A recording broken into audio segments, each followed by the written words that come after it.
ഈ ഫ്രാങ്ക്ലിൻ റൂസ്വെൽറ്റിന്റെ ഒരു കോട്ടുണ്ട്, there is nothing to fear but fear itself. അതായത് ഫെയിലർ അല്ല പ്രശ്നം, ഫിയർ ടു ഫെയിലർ ആണ് പ്രശ്നം. പരാജയങ്ങൾ നമ്മൾ പാഠങ്ങൾ പഠിപ്പിക്കുകയും നമ്മെ കൂടുതൽ ശക്തരാക്കുകയും ചെയ്യും. പക്ഷേ പരാജയപ്പെടുമോ എന്നുള്ള ഭയം നമ്മളെ ഒരു കാര്യത്തിന് മുന്നോട്ട് പോകാൻ അനുവദിക്കാതെ തടഞ്ഞു നിർത്തും. എന്തിലേക്ക് കാലെടുത്ത് വെക്കുമ്പോഴും തോറ്റുപോകുമോ എന്നുള്ള ഒരു ഭയം വന്ന് കീഴ്പ്പെടുത്തും. ഈ തോമസ് ജെ വാട്സനോട് ഒരാൾ ചോദിച്ചു, വിജയിക്കാൻ എന്ത് ചെയ്യണം?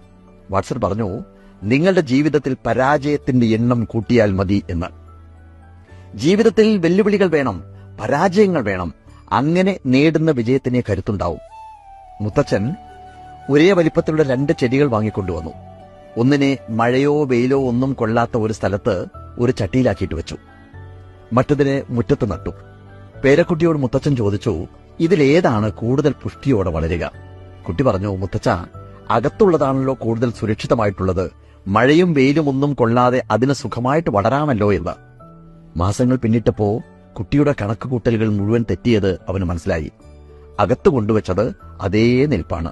എന്നാൽ മഴയെയും വെയിലിനെയും ഒക്കെ വെല്ലുവിളിച്ച് അതിജീവിച്ച മുറ്റത്തെ ചെടി ഒരുപാട് വളർന്നിരുന്നു. അപ്പോ തോൽവികളും വെല്ലുവിളികളും ഒക്കെ വരുമ്പോ സ്വാഗതം ചെയ്യുക, മനസ്സുകൊണ്ട് ഉറപ്പിക്കുക, ഇതെല്ലാം എനിക്ക് വിജയിക്കാനുള്ള പടവുകളാണ് എന്ന്.